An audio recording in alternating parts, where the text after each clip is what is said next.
Hey guys, welcome back to another episode of Beyond Crazy. Today we're going to be jumping back into our series about the national food, and we're going to do one that's my personal favorite. It's poutine. Krause was super excited to do this episode as well, but unfortunately there is consequences to sleeping on the job, so instead of helping out, he's going to get woken up with some poutine. Let's get it started. What country is this from? You'll know, it's Canada. So poutine is actually super simple to do. It's actually just 3 simple ingredients. It's gonna be rustic fries, which we have the super neat little press through that I'm hoping that Liam will help me do in a couple seconds here. It's gonna be gravy that I'm gonna build up. It's gonna be gluten-free for our friend over there. And it's also gonna be topped with cheese curds, which if you know anything about cheese curds, you know it's a little bit of a process to make them yourself, and they're actually really expensive. So we were able to find these smaller bags of cheese curds, Beehive cheese, no affiliation, but we found them over at the Whole Foods, and they were pretty reasonably priced, around like $5 a bag. So we picked up enough of those for everybody, and yeah. I don't know if I've ever had cheese curds, to be honest. A cheese curd? Yeah. Is it a piece of cheese? Yeah, exactly. It's not like moldy cheese, like. No, absolutely not. Oh. But we'll get into those. We'll get there. We'll get there. You're gonna make a fry. So you'll just put it into the end of it, shove it through. What? Take all these and just throw them right into the water. Yeah. I love this job. Just be careful, okay? Perfect. Exactly right. Look so easy. I know. It was Plus, we easy. got a soft one. So we're gonna start the gravy, medium high heat. It's gonna be half a stick of butter.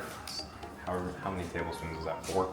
So we're gonna build something called a roux on the bottom here. It's literally just going to be browned butter and flour. It's gonna give us a base for the gravy.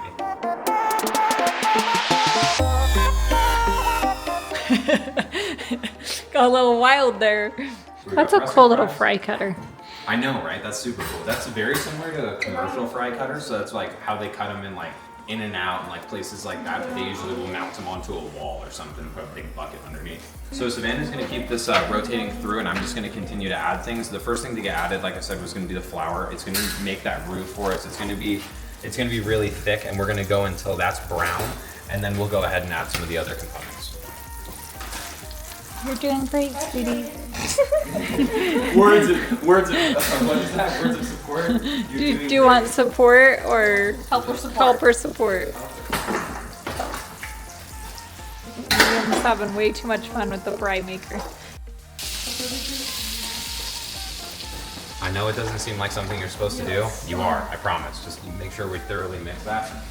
So just butter and flour? For now, yes. And so we're gonna go ahead and we're gonna add in, this is gonna be half tablespoon of the onion powder. It's gonna be 3/4 tablespoons of garlic. And yes, that is exactly 3/4. That is the exact measurement. Worcestershire sauce. But people like to say it all kinds of different ways. So it's gonna be 1 cup of each as well. And that's broth of both beef and chicken. Ordinarily, you would use a beef bouillon cube as well, just for seasoning. I don't have any on hand, so I'm gonna use a chicken one. Okay, what else did you put in? Then you put apple vinegar. Apple cider vinegar. Apple And cider we're just gonna keep on rotating that through. I'm gonna add about a half a cup of water as well, and we're just gonna incorporate that through, and then once it comes back down to thickness, it'll be a lot more runny. So next is going to be, Liam is done, and it appears that he has left as well. So he went ahead and cut these all for us. We're just gonna remove these from the water. We're gonna pat them dry with a clean towel. This is just to take off what residual liquid is left on them so that they can get as crispy as possible when we put them into the fryer. Also, the fryer is set to 375. I'm not sure if I said that before.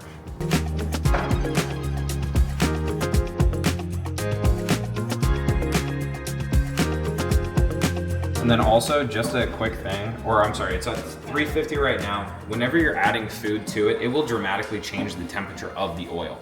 So make sure you're turning up your oil as you're adding a bunch of food like this, just because it's a lot of food and it's gonna cool that oil down by at least 30 degrees.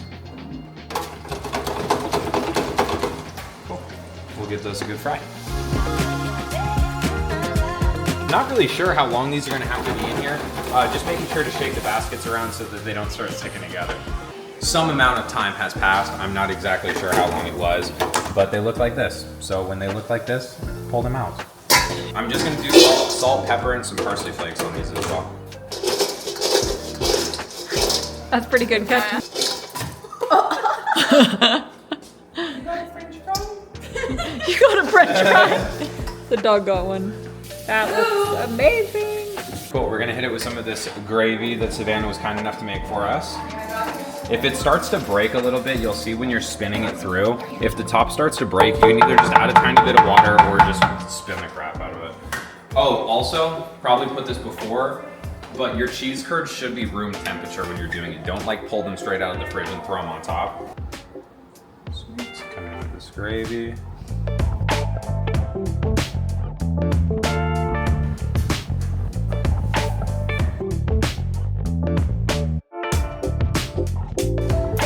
Oh, Canada!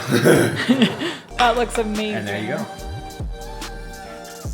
What's up, guys? I worked all day and all night making this. I'm just kidding. We're gonna wake Aaron up and let him try some poutine.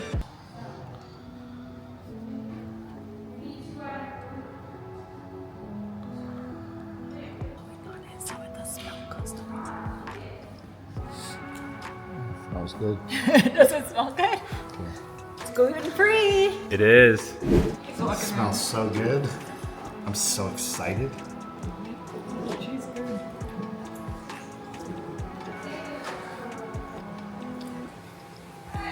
That is amazing. Holy. That is such a good gravy.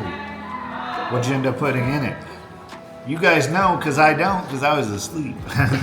Are we rating it? Or we're not doing ratings? You can do rating.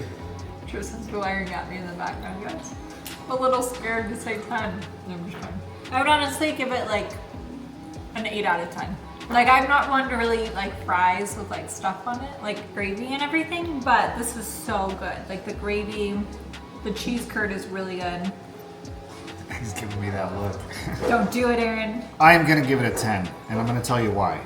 No, hear me out. I am not a huge fan of gravy at all. Like, most gravies, I'm just like, yeah, I could do without it. You know what I mean? This gravy is amazing. It's super good tasting. The fries are perfectly cooked.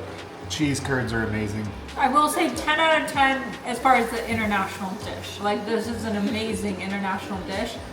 And we actually looked up, the United States does not have a national dish. Really? It's unofficial. Kind of like burgers and stuff, like it's the unofficial, but. We're a melting pot of a lot of people and a lot of different cultures, so that actually doesn't surprise me. But way to go, 10 out of 10 Canada! for you. This is how you know you did a proper job, boys. Is it poor etiquette in Canada to lick the plate? Goes for it anyway.